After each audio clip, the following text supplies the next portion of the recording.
Okay, thank you everyone for coming to Anne's first rehearsed reading. So this time we're going to be reading the script Never Too Cold for Ice Cream, written by Stephen E. Savage and Rita Swartz. When a routine lunch turns life or death, a privileged couple must rely on the very people they secretly despise, triggering a chain of events that brings to light a long-buried family scandal and renders a most bitter outcome inevitable. Interior house, night.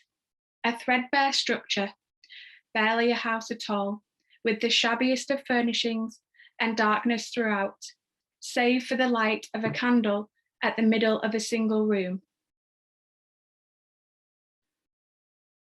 Sarah Hennings comforts Amaris Hennings and Mark Hennings by the light of a nearly burned out candle.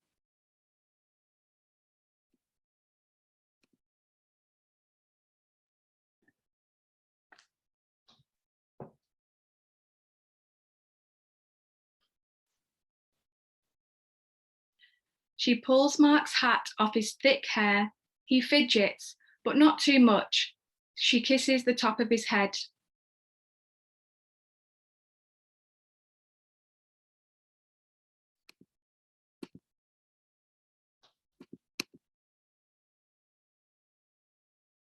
She repeats the ritual with Amaris.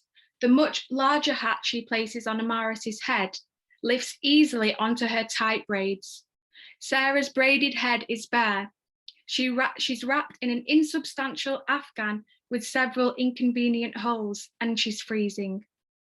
The kids share Sarah's winter coat, draped over their own. Their bodies look deceptively plump because they wear all of their clothing at once. Their breath comes out in clouds. Mama, I'm cold. Yeah, and hungry. Yeah, Mama, I'm hungry. I already said hungry, dummy. I could be hungry too, Maurice. Not with that fat belly Babu. Shut up, leave me alone. Your daddy wouldn't leave us here with no lights or heat. He said he'll be here, he'll be here.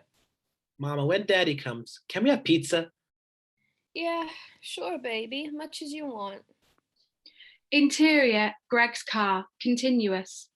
A sporty car pulls to a stop, its lights already out. Oh, and hamburgers and hot dogs and chicken nuggets? Yep, you can have whatever. Greg looks into the drop-down mirror in his visor and smooths his eyebrows. Oh, and barbecue? Can we have barbecue too, Mama? His cell phone vibrates in its cradle. Without lifting it, Greg opens the phone to read. It says, "Gee, I gave you all of me today. You already had my heart." Mama, barbecue too? Greg scrolls up on the tiny screen. It continues, "I'm yours forever, love B." 3 rudimentary heart icons appear under the signature. Greg sighs deeply. Fuck. Interior, shack, continuous. You have to choose one thing, Babu. Mama said gluttony is a sin. Right, Mama? Ain't gluttony a sin? No, it's gluten-free. That's the sin.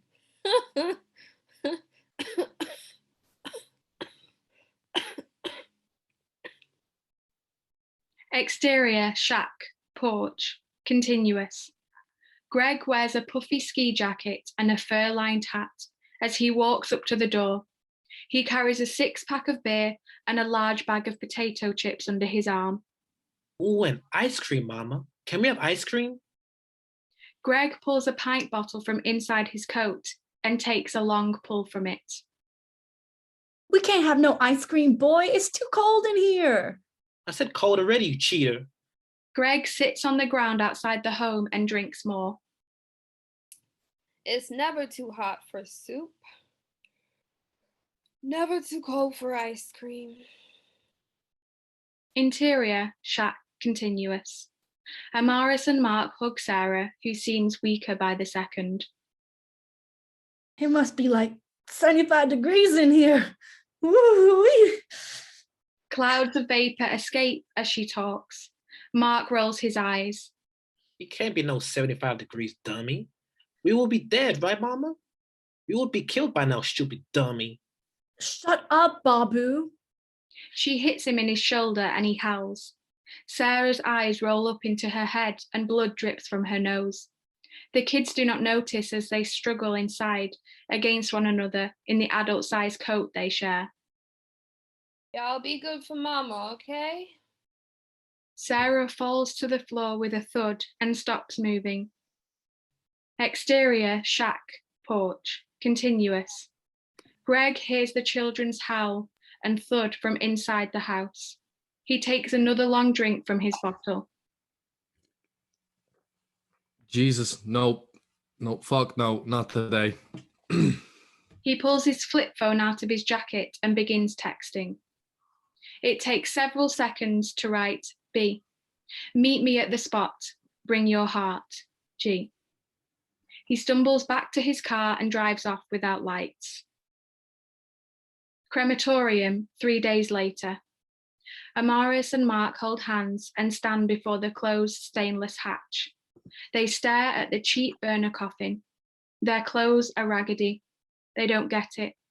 They don't cry as they approach the coffin. Donna stands behind them with her hands on their shoulders.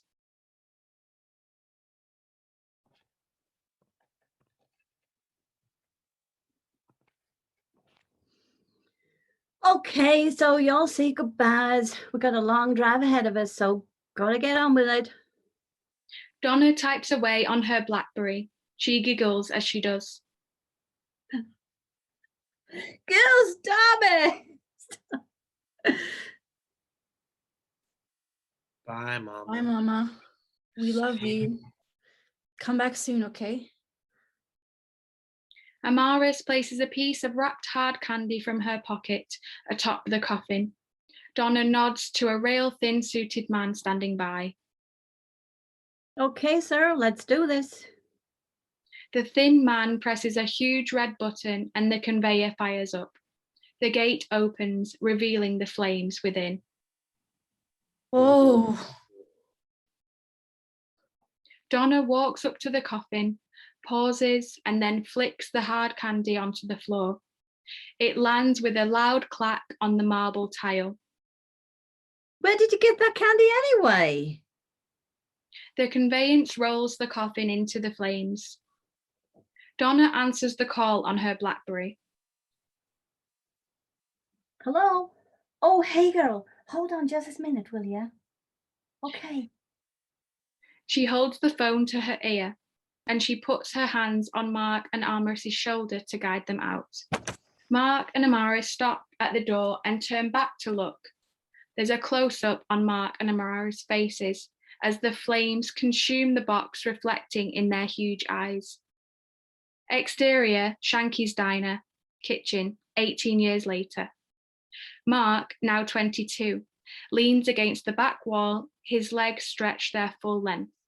Amaris, 25, leans beside him smoking a cigarette. Her engraved name tag reads, Amaris. She exhales deeply. Mark huffs and fans the smoke away, shooting Amaris an annoyed look as he does. She grins, then blows a puff directly to his face. Jesus, Maurice, ain't nobody trying to die with you. How many you up to now anyway? chill. I ain't forgetting the deal. Less than a pack a day. Come on, less than half a pack a day, low tar. I got like 5 minutes, Babu. Let me smoke in peace. Kate Pearson wanders around the corner of the building. She wears an EMT uniform and seems to go out of her way to trip over Mark's legs. Just, hey, watch it, would you? Fuck off, man. I barely touched you. Barely touched me. You slammed right into me. All right, all right. Well, I'm sorry I don't expect some luck of your daughter's type every time I round a damn corner. The hell's your problem? Y'all need to take this mess away. My problem? I'm not the one brooding against the fucking wall. Brooding? What the? Yeah, brooding. The Breakfast Club called it once it's Judd Nelson back. Yeah, well, the 90s called, and he wants his joke format back. She shoves him against the wall. He fights back with a grin. Dick. asshole. Hey, little dude. Hey, yourself, Jed. Y'all and your weird ass foreplay. Katie, you and Stan ready to order? Shanky's Diner, noon.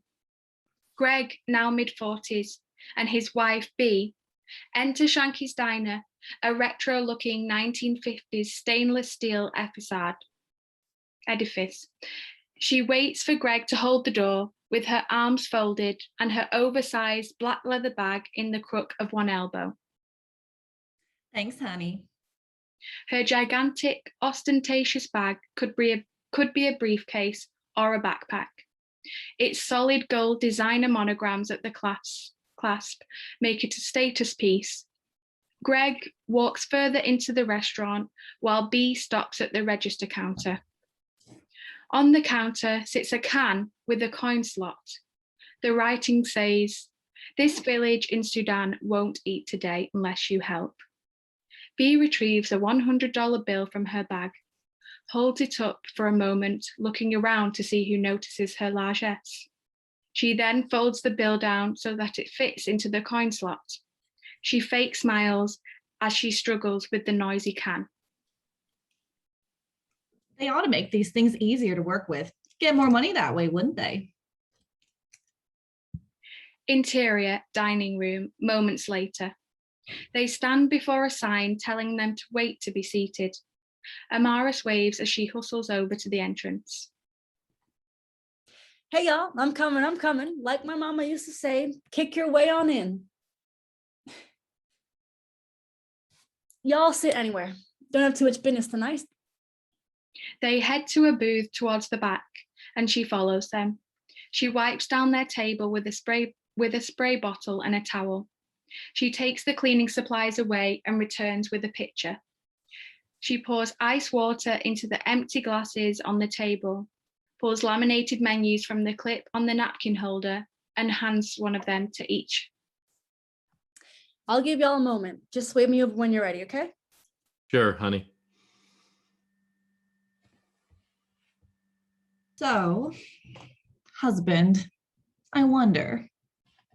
Uh-oh. In the background, Amaris looks at Greg when Bea looks away. Now be honest, okay? Okay. Do you think she's pretty? In the background, Amaris stabs herself with a fork that she is wrapping and sucks on her finger to relieve it. Certainly not as pretty as you are, my love. I'm really asking, Gregory. You're already calling me by my full name, Bea. I don't know what you want me to say.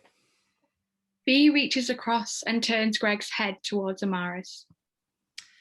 I want a real answer, Greg. Okay. Okay. She takes his hand in hers and he turns his face back to her. She looks sincerely into his eyes. His body relaxes. No whoopings? No whoopings. Then yes, I suppose you could say she's attractive in a sort of obvious way. Okay. Thank you for your honesty. Exterior, kitchen door, moments later. Amaris pulls into an incredibly deep volume of smoke before tapping her cigarette gently onto the bottom of her comfortable work shoes and placing the remainder cigarette into her apron. Shit. A heavy cloud of smoke surrounds her as she exhales on her way back into the door. Shit. Interior, dining room, moments later. Maris finishes a call on her cell phone behind the counter. Okay. Babu, it's me. Look, call me as soon as you get this, okay? I really need you. Call me. She ends the call with a button press. She returns her phone to her apron and walks over to the table. She repeatedly plucks at a thin rubber band around her wrist, wincing subtly at the self-induced therapeutic pain. She arrives at the table just as Greg and Bee finish eating. Y'all should have sundae. We make the vanilla ice cream in the back, Yeah, that sounds delicious. loaded with hot chocolate sauce. It's really good. No, it's too cold for ice cream. My mama used to say, never too hot for soup, never too cold for ice cream. Oh, who needs those carbs anyway, Greg? I heard you groan climbing out of bed this morning. You're the boss, my dear. Great, then let's not. Amaris leaves the table. As soon as she's away from them, she resumes flicking her rubber band. I'm going to the ladies. Okay, sweetie. The moment Bee leaves, Amaris returns to the table to refill mostly full water glasses. She watches Greg as she works. He watches her too, when he thinks she isn't looking at him. Ladies' room, moments later. Bee stands before the mirror. You. He chose you. Interior, dining room, continuous. Greg stares at Amaris, not yielding anymore, even when she's looking directly at him. His desire is much more obvious with Bee away from the table. Anything else I can do? Makes really great pies, especially the apple pie. You should really try it. I mean, if you want to. I think you're being naughty with me, aren't you? Sir. If you're trying to get my attention, you've got it. Greg places his hand atop hers, trapping her tiny hand there on the table. Oh no. No, sir, I'm definitely not doing that. God. No. Oh my God. Just as Greg yanks his hand back, Bee returns. She notices. I'll get your check. Excuse me. Greg, seriously, I was gone for 1 minute. 1 minute. Bee, I didn't. You will always do this. Fuck you. Bee? His face turns bright red and then pale as a ghost. Bee doesn't notice. It was literally 1 minute. I just can't. Bee? No, I'm done with this. I just can't anymore, Gregory. I won't anymore. Greg gasps and then falls face forward. Gregory? Oh God, Gregory! Amaris rushes over. Ma'am? Call 911. Ma'am, what's the matter with him? I said call 911, you ignorant bitch. Bee removes his jacket, loosens his tie, and unbuttons his shirt. His breathing doesn't change. Greg, honey, I'm so sorry. What? Don't just stand there being perky and useless, you fucking idiot. Use your mouth for something other than... I said, please call 911. My husband is dying. Amaris reaches into her apron for her cell phone and dials. Moments later, Amaris paces as she talks to 911 and then hangs up and rushes back to the table, snapping her rubber band as she goes. Ma'am, they said they're less than a minute away. Yeah, okay.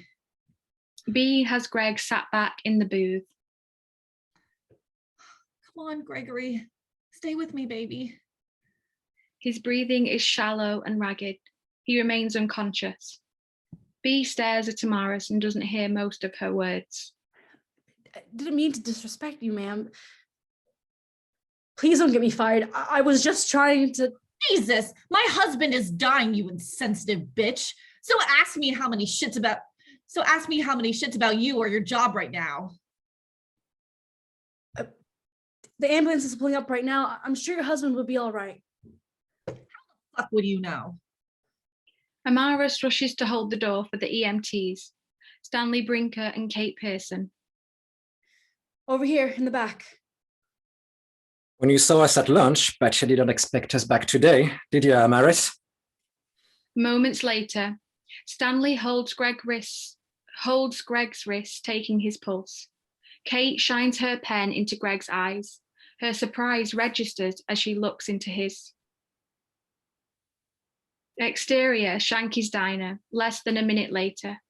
Stanley and Kate push Greg's gurney into the back of the rig. Stanley climbs in after it and closes the door behind him. Kate runs around to the front and embarks on the driver's side. She hits the sirens and beacons, red and blue lights shine everywhere. The rig pulls away, leaving Bee and Amaris on the sidewalk. Interior, ambulance rear compartment, continuous. Stanley holds a bag valve mask over Greg's face, squeezing firmly every few seconds. Somehow, he is also able to check Greg's pulse and oxidation and listen to his heart and lungs. Interior, ambulance cab, continuous. St. Abigail ER, County EMS Unit 74 inbound en route to you with a possible cardiac event. White male, 40 to 45 years old. 3 minutes ETA. Hospital ER, later. They're here. Gear up, people. 42-year-old male, unconscious for the past 12 minutes, non-responsive. Pulse, breathing. Pulse, rapid and thready. Breathing, shallow and irregular. Any vomiting? No. Diarrhea or urinary incontinence? Mercifully, none. Dr. Tanya Ali rushes up to the rolling gurney. Who do we have here? Judge Gregory Ayres, 42-year-old. Mr. Ayres, I'm Dr. Ali. The medical conversation fades. Kate walks into the ER with Bee. Thanks for waiting. Please, ma'am, of course. Wanted to make sure you found us all right. Who is that with him? Oh, that's Dr. Ali. He's a legend around here. Greg's gurney disappears behind a door marked restricted. Bee stands before the closed door. Kate takes Bee's elbow and guides her over to a sitting area. Bee glances down and not so subtly at Kate's hands on her, but follows her lead anyway.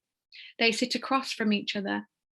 Stanley walks over to them and hands a cup of tea to Bee and a coffee to Kate. Sir, who is that woman with my husband? That doctor.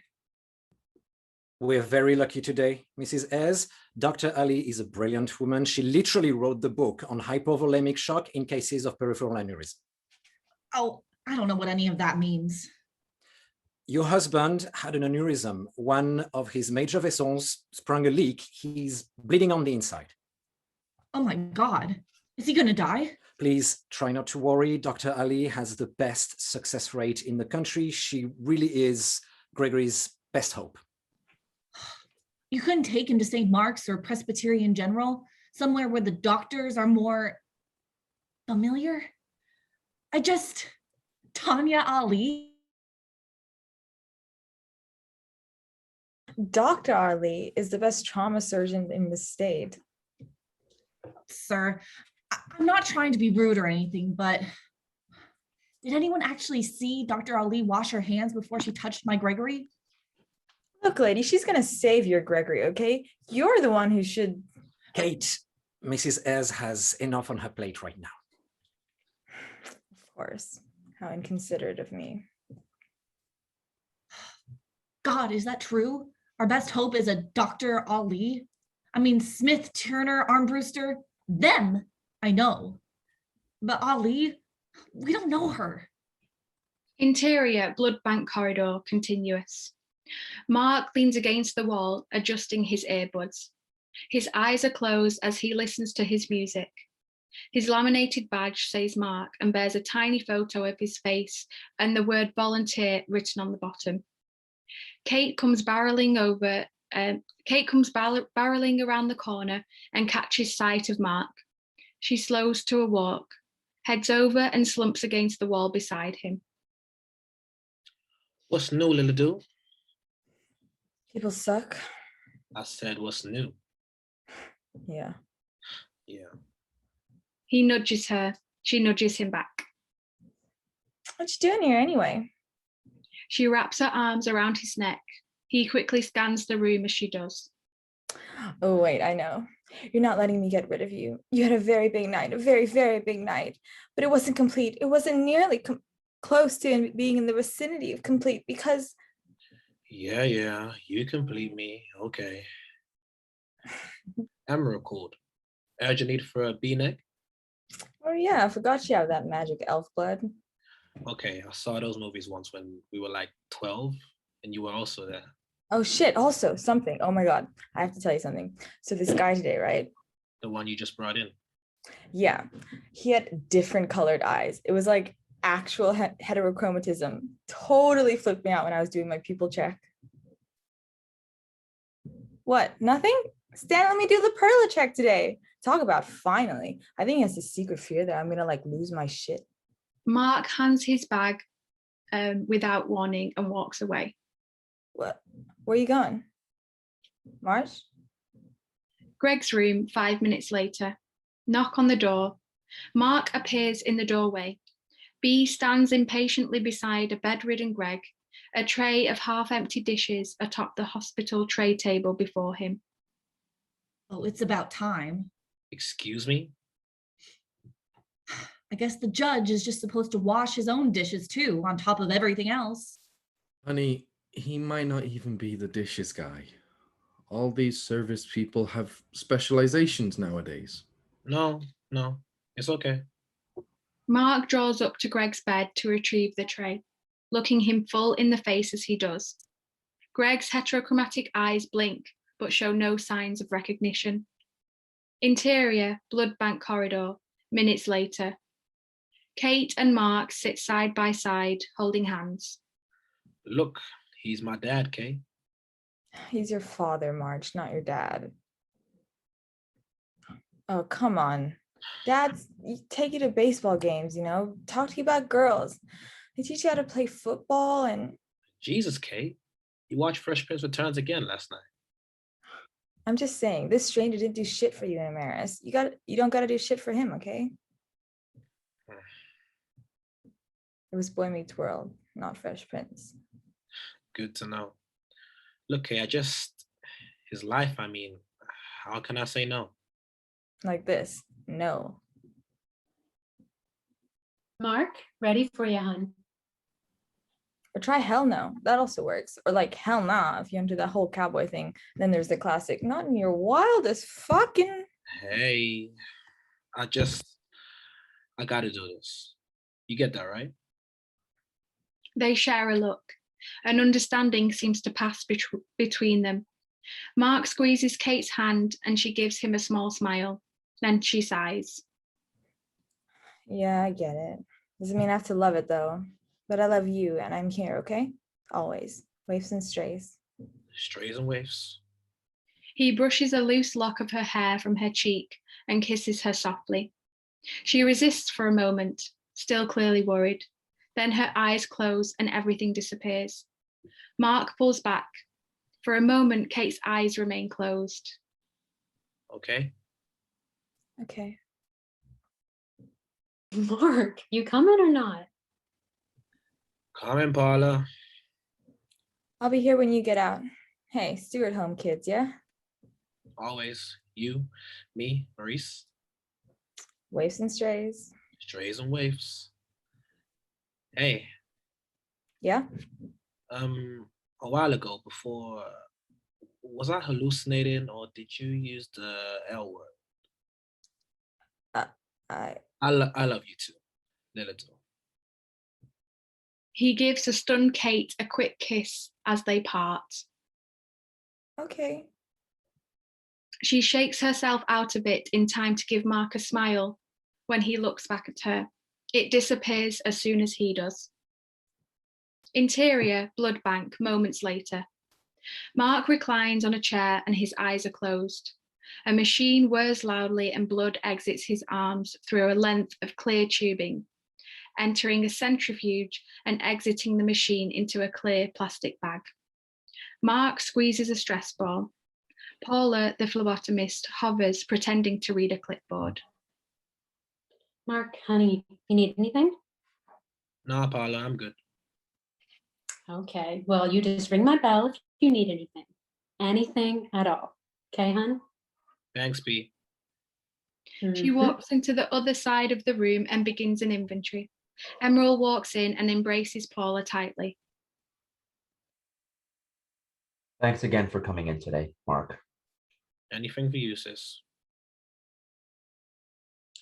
So glad you're here today, Mark, especially on your day off and all.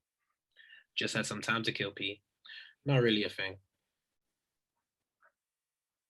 We don't get too many V-neck donors in here. You might be the only one we have now. You know you're actually saving this guy's life, right? Mark pretends to watch the news on the elevated TV. He doesn't respond. Interior, Greg's room, hours later. Dr. Ali walks in and lifts the chart from Greg's bed. Good afternoon, Judge Ayres, Mrs. Ayres. And everything worked out amazingly well under the circumstances. Your B negative blood type is rare, and the antigens would have been difficult to cross-match had we not had a donor. Well, that was lucky then. Young student at the U who volunteers here. Phenomenal young man. Had the high honor of writing his recommendation to Stanford Medical School. He starts there in the fall. Impressive. Sounds kind of like me at that age. Must have great parents. I'll let him tell his story himself. Would you like to meet him? Sure. I'd like to thank him for his kindness. I'll see if we can make that happen, Mr. Ayres. Wait, what? Meet him? Gregory, why? He's a volunteer. He's not interested in our thanks. B, we're doing this. I don't really feel like it. We're doing this, Beatrix. Interior, 5th floor nurse's station, moments later. Dr. Ali has her arm around Mark's shoulder in a motherly gesture as they talk. No thanks. They really want to meet you, Marquis. Nope. I'm good. Thanks anyway, Doc. Mark walks away from the doctor and towards the nurse's station. He grabs his black leather and gold satchel from behind the counter, waves to the nurses there, and heads to the elevator. He presses the button on the wall and the car comes immediately. B comes out of Greg's room, frantic, passing Dr. Ali in the corridor. She catches a glimpse of Mark and his bag just as the elevator door closes. She speaks sharply into her smartphone. Because some animal has just stolen my bag. It's a big black leather satchel. It was very expensive. Hurry up, I see him. He's getting on the elevator. He's getting away. Beatrix Ayres, Ayres. Yes. My husband is Judge Gregory Ayres. You'll send someone right away? Okay, thank you, Sergeant. She ends the call and storms back into Greg's room. Exterior, loading bay, dusk. Moments later. Mark walks out of the back doors and into the parking lot. A bright moon hangs low over the hospital as he walks away from it. He slings his black bag over his shoulder as he walks over to a bus shelter on the corner. He calls Amaris as they talk. He meanders his way through the large hospital parking lot. Exterior, parking lot. Come on, it relaxes me. Plus, I don't even smoke that much. I can hear you blowing smoke rings right now. Anyway, Katie said, I love you today. no shit. And then I said it back. Huh? And do you? Do I what? Do you love her, Babu? Yes. Oh, Jesus, Maurice, come on. Hey, just making sure. They ain't the kind of shit you say back just to be polite. You think I don't know that? Hey, how you feeling? Not about the cake thing, about the other thing. I'm good. Ain't a thing, Em. He's our father. You deserve to know him if you want to. I don't want nothing from him, Maurice. I'm just saying. Maybe he don't even know how it was for us, you know? Well, what's your point, Em? Say I tell him. I ain't gonna bring Mama back. Look, man, I just think you deserve some credit. Like I said, it ain't no thing. Who wouldn't do this? All right. At least stop by Shanky's and I'll buy you a sundae. You deserve something today, Babu. Quit playing. Like I don't know you get that shit for free. Anyways, it's too cold for ice cream. Hey, it's never too cold for ice cream and never too hot for soup. Remember how Mama used to say that? No. Come on, you remember. She only said it every damn day. You always ask me this, and you know I don't. I wish I did, at least I'd have something. Look, I'll see you when I'm home. Bus is coming. I'm sorry. Damn it. Mark awaits the number 15 crosstown bus, which is almost at his stop. Suddenly, red and blue beacons shine in Mark's eyes. Sirens sound off louder than necessary. Interior, Greg's room. A door creaks open and we hear footsteps on tile.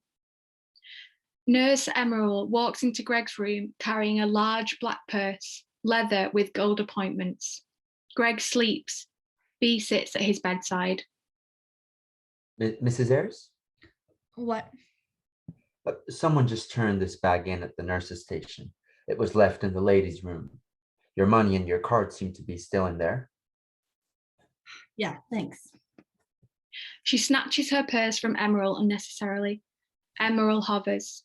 Fade to black.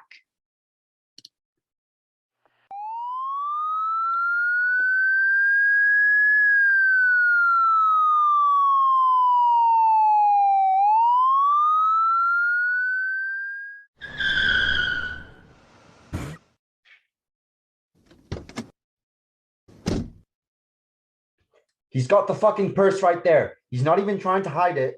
Move in.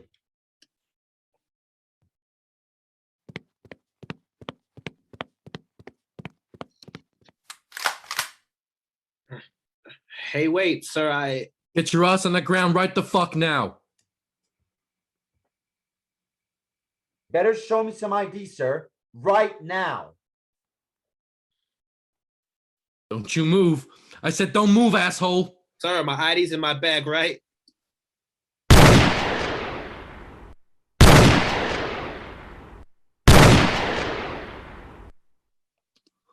Told you not to fucking move.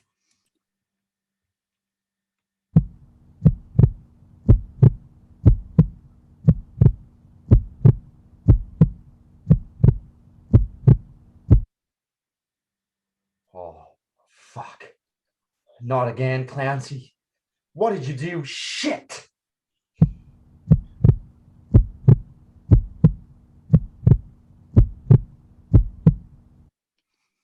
You saw him go for that bag after I told him to be still, right? Right, Tim? You saw that, right, buddy? Right?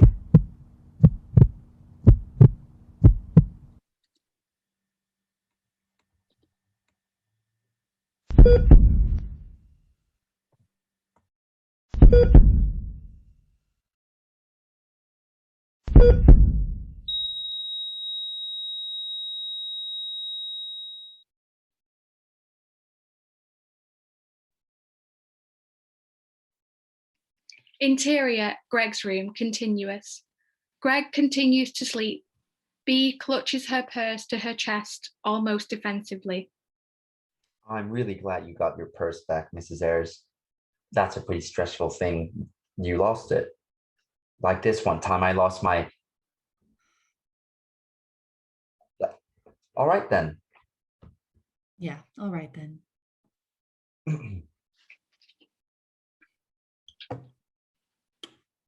So, what do you want? A tip? I said thanks. Goodbye. What do you want? A cookie? Oh, Jesus Christ, get the fuck out. End of film.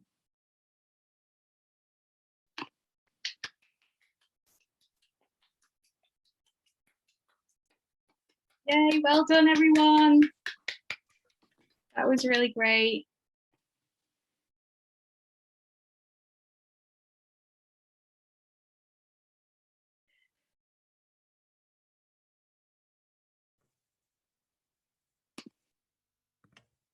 Well done, everyone. So I thought that we could put Steve's camera on, if he's okay with that. Steve's here. Hi, Steve. Hi, Lauren. Hi, everybody. Well, that was scary and amazing all at the same time. You guys really put a lot of work into that, and I can't tell you how much I appreciate it. I hope it was as much fun for you to do as it was for me to watch. I'm also very interested in notes. If anybody has the time or the willingness to share their thoughts with me. And actually, it's not just me, it's me and Rita. We wrote it together, so. Rita as well.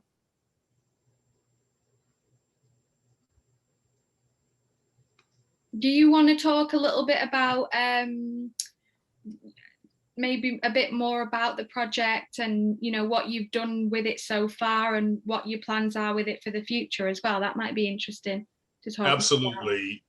We are in the process of casting in order to make this film. We hope to shoot at the end of end of July, beginning of August. Rita and Stephanie will be reprising their roles as B and as Kate and B. There are other people who are on this call right now who are also cast members of ours. And we're very, very excited to have them. I've never made a film from start to finish before. So I've been writing for a while, but this is the first time I've ever actually tried to do this. And thankfully, Stephanie and Rita have been there by my side and sometimes in front of me, pulling me forward the entire process long. We are in the process of raising money for the film as well on Indiegogo. Unfortunately, so far that hasn't gone super well, but we have some other people who are getting involved in the fundraising, and we hope those numbers will go up very soon. One person that we had hoped would be on this call is going to be a producing partner for us. She wasn't able to get in because she had the wrong link, and then when she got the right one, it was too late. But I'm going to forward her the recording if you'll allow, Lauren. Yeah, of course, that's fine. I did see someone there, but I wasn't able to let them in just with the whole dynamics. But that's fine. You can definitely send over the recording, and then they'll have that as well. Okay. Just a little background on this. I wrote this piece, or at least a much more obviously angry version of it. I guess about 9 months ago, right about the time when the Black Lives Matter issues were in the news every day, and the George Floyd and Breonna Taylor and other Black Americans who had been shot and killed by police. All of those were in the news every day. I'm certain you guys got it in the UK as well as we got it here. And I was very, very angry. And I thought, okay, well, I've been an activist. I'm an attorney by training.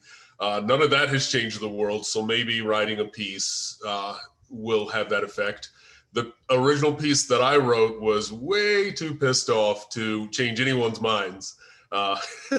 So thankfully, my good friends Rita and Stephanie jumped in with their sensibility and sensitivity and helped me turn it into something that maybe a few minds can be changed.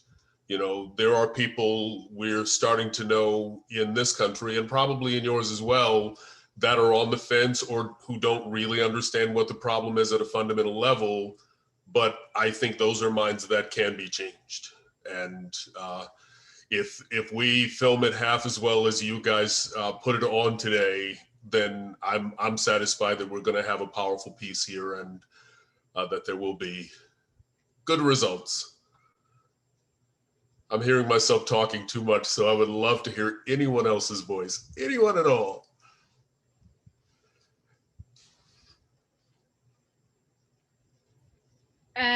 I'll go because everyone's shy or not got anything else to say. You know the thing that you sent over, just out of interest, you know, have you been entering it into festivals or script competitions? You know, you sent that over to me the other day as well. Yeah, I have. I've gotten a little shy about that.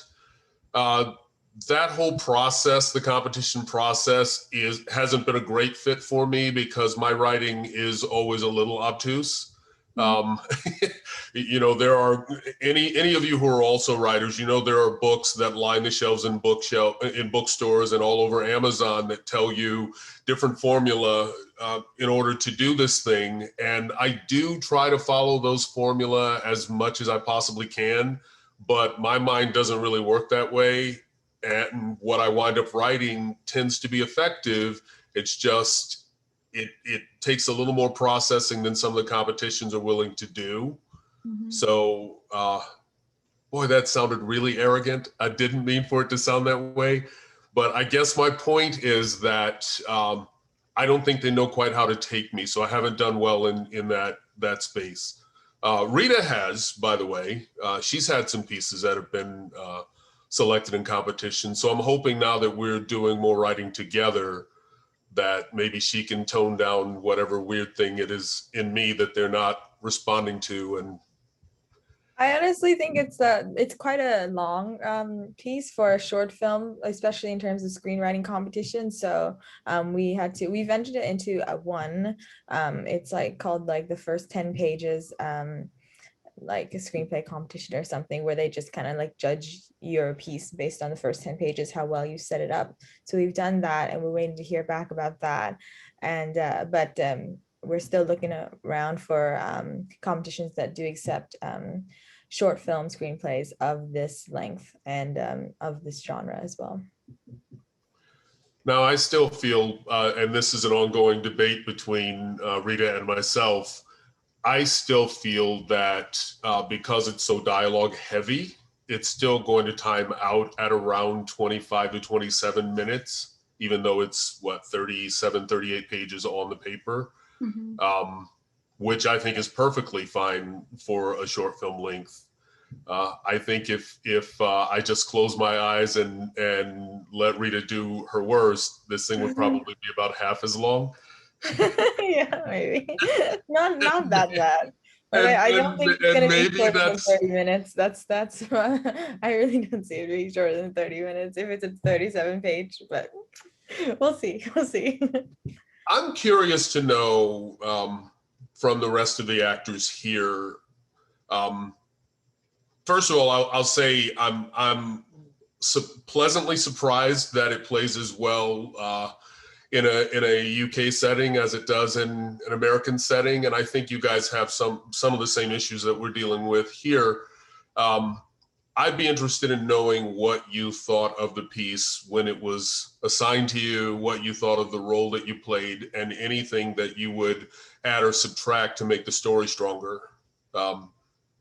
I have a hard shell, so you're not going to hurt my feelings. I would love to know. I can't speak for Rita, but I think she'd be interested in those answers as well.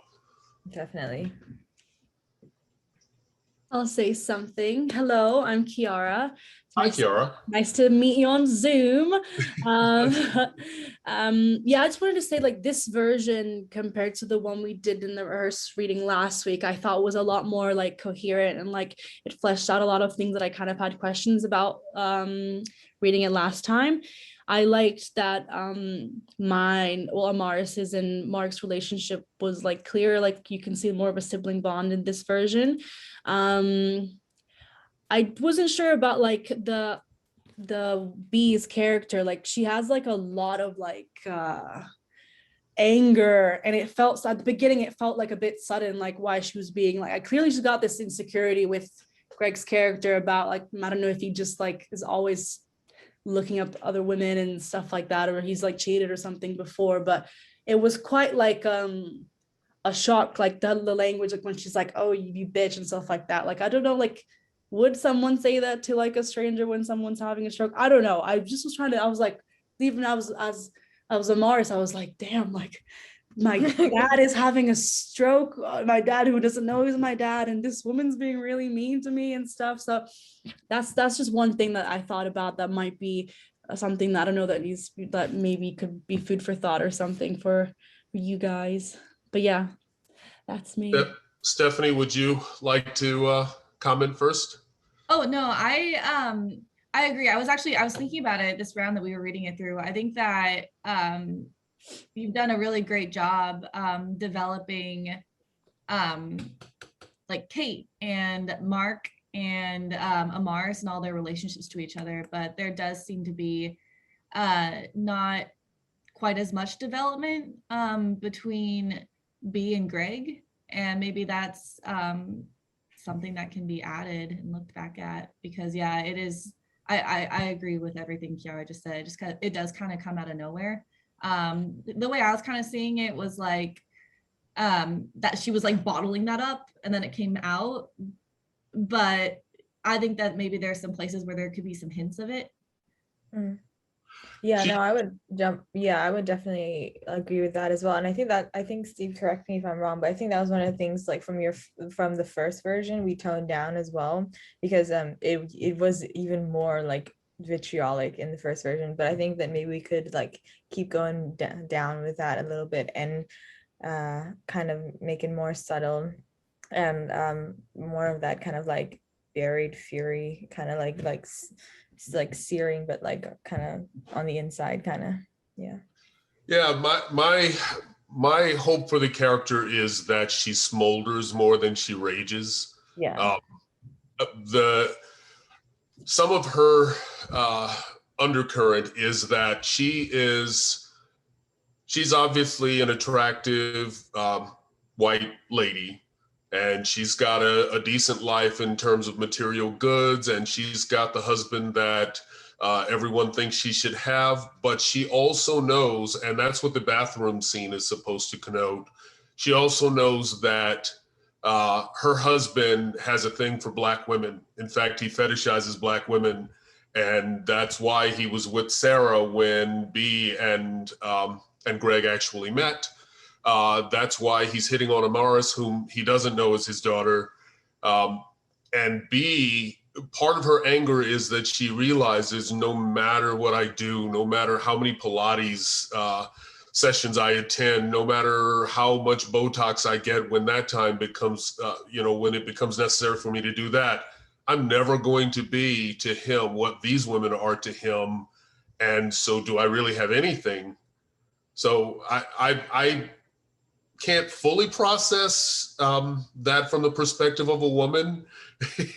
So I appreciate your notes, and I want it to read as angry but smoldering, not in a rage.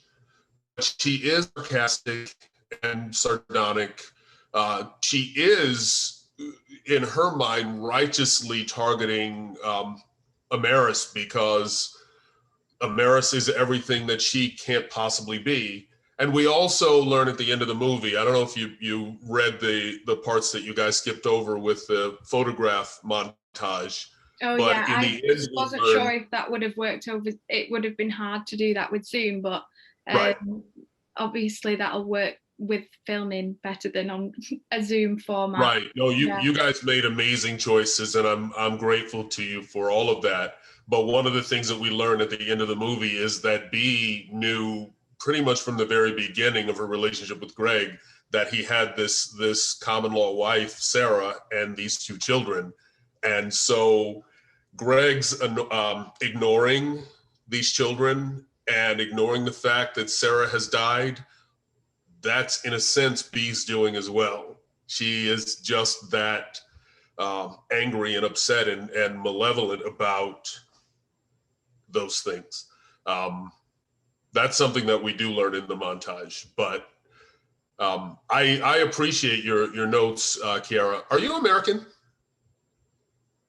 Yes, I am, but I live in London. Okay. I was going to say, I don't hear a hint of any of the UK accents I'm familiar with. I should have said I was British and just fooled you that I've just got a great American accent. It's really smooth. And where is, I'm trying to think of the name of the actor who plays Mark. It's Ryan, but I think he might have gone. Oh no. I wanted to hear from him about that role, because that role was a little more familiar to me because I felt the feelings that he's supposed to feel, pretty much all of them. But Rita and I worked very closely together on that because I wanted them to have something that you guys picked up on, a very strong connection, because they grew up together and they were 4-year-old friends long before they were 22-year-old lovers. And so hopefully that part rings through. Anyone else? Jamila, if I may say, I hadn't really decided what Sarah's deal was, but the way that you played her, I think is a way that we're going to make sure stays on the page, because it was very effective. Thank you. I was going to say. Yeah, I'd agree with that. I was going to say, I really enjoyed, even though it was fleeting, I think you can tell the impact that she has on her kids' lives. And even the first time we read it, I read the draft that was just, it's when she says it's never too cold for ice cream. And this draft, adding in, it's never too hot for soup. I was like, my mum says that. And my mum's Jamaican. So I think it's going to ring true. And yeah, it was really relatable. I really enjoyed it. Well, I love what you did. And Nicholas, loved your Greg. Thank you. You have any notes for us? I don't know if our cast Greg is still on the call. Alex, are you still there? I think he's still here. Yeah, he's still there. Okay, would love to get you guys talking to each other. I found it really interesting. I was thinking about what you've just said about like Sarah's impact on the start, and like her impact on Amaris and Mark.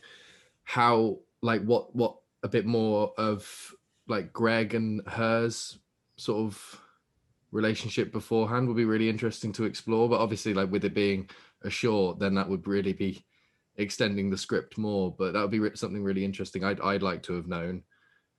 You're going to have Rita beat me up because I'm tempted to write every bit of that. But I'm not to make it against into adding a a little feature bit film. more. Yeah, just go full length.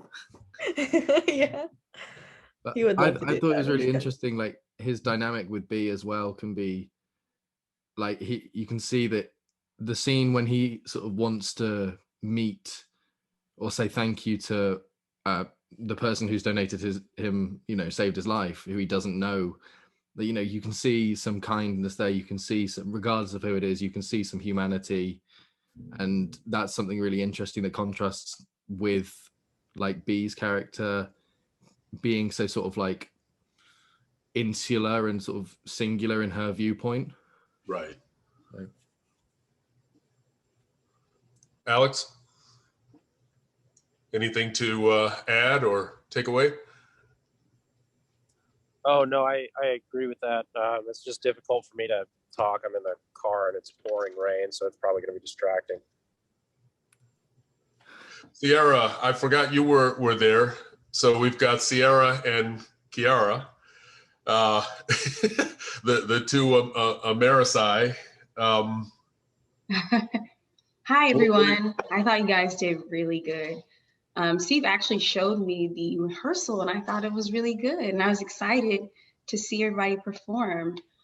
So I play Amaris and Sarah Hennings. So seeing you guys both play, it's both, well, you play the Amaris and you play Sarah.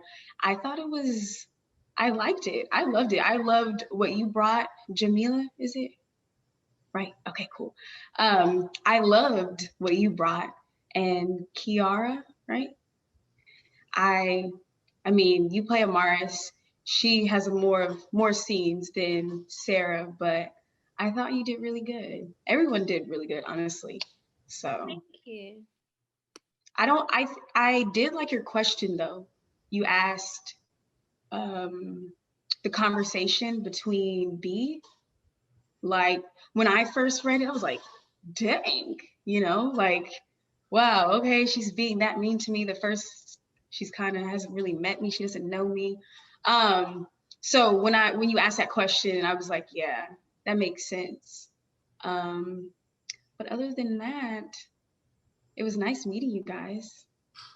I love the script. I just wanted to say thank you so much for letting us put this on for you. This is our first rehearsed reading, and it's a really great script. I know when you first sent it over, Steve, just in general, I didn't have high expectations, not from yourself, but I thought, I don't know this script if it's going to be, what I was expecting. But then as soon as I read it, I knew that I wanted to put on a reading for it and cast it and put it on for you. So yeah, I just wanted to say thank you so much for letting us do it. And thanks to all the amazing actors as well that have been involved. We want to say thank you to you for doing it for us. This has been so amazing just for us to get to hear what we've written, like put on by such like incredible and talented people, and for you to organize that was amazing. Thank you so much. No, that's so who's going to help us get a UK version produced? That's my question. Well, I'll help. Okay, I was going to say it sounded like a joke. It wasn't. No, he's been obsessed with this idea for like the past few weeks. Well, all I watch is BBC. All I listen to is BBC Four and BBC Four Extra. So I'm probably as interested in your economy, your community, your society, your entertainment as any of you are. So I was going to say, Steve, have you seen Behind Her Eyes? I have, and I'm trying to think of. I know that title. I think it was a series, right?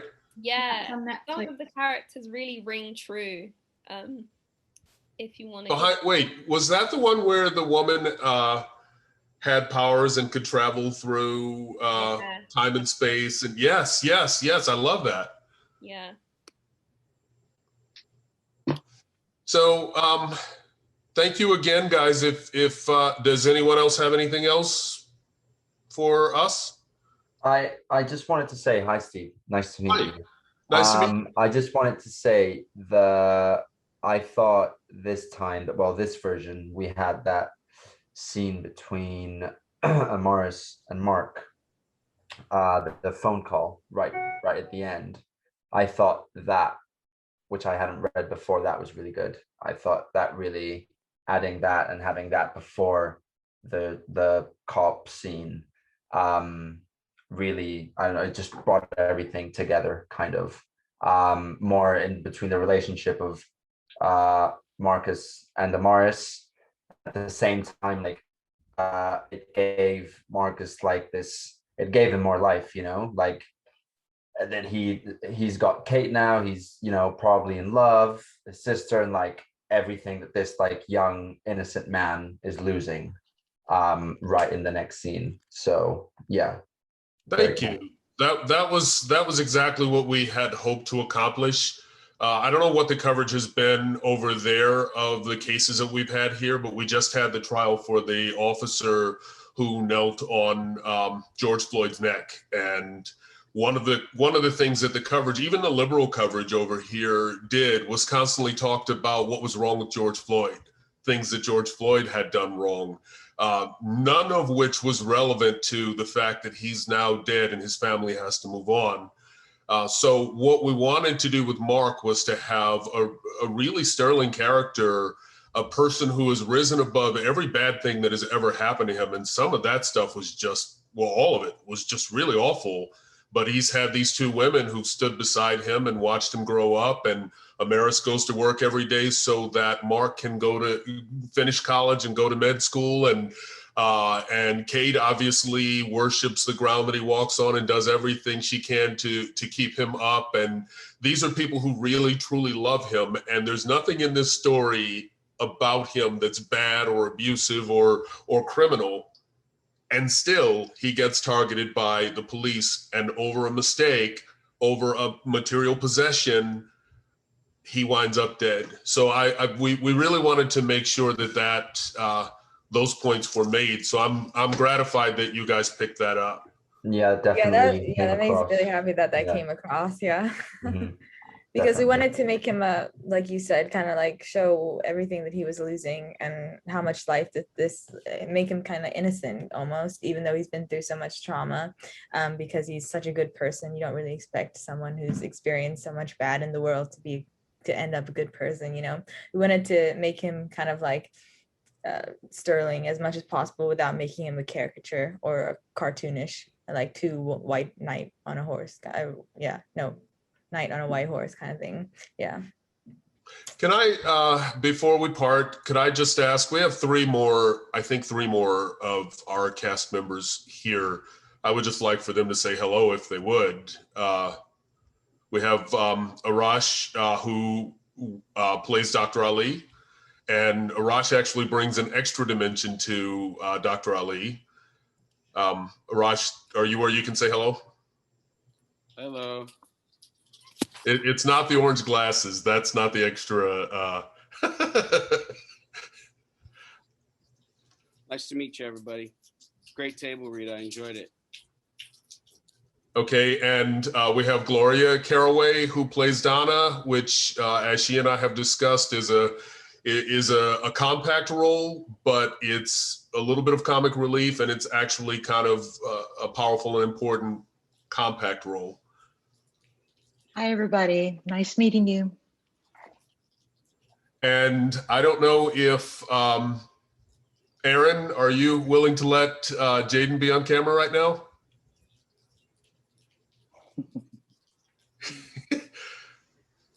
Okay. In case you haven't guessed, that's Jaden Carnes. He's our young Mark. And he just a very powerful little performer. So you're going to see him again. I guarantee that. Thank you. We're glad to be a part of this. Well, this has been very, very exciting for me. And hopefully it's been good for everyone else as well. Lauren, thank you so much for everything. And thank you, all of you actors, for bringing your own interpretation to this. And I think making the script better just from things that we saw and things that we didn't see. And I hate to tell you this, but there's definitely going to be a draft 29. I'm sorry, Rita. I know.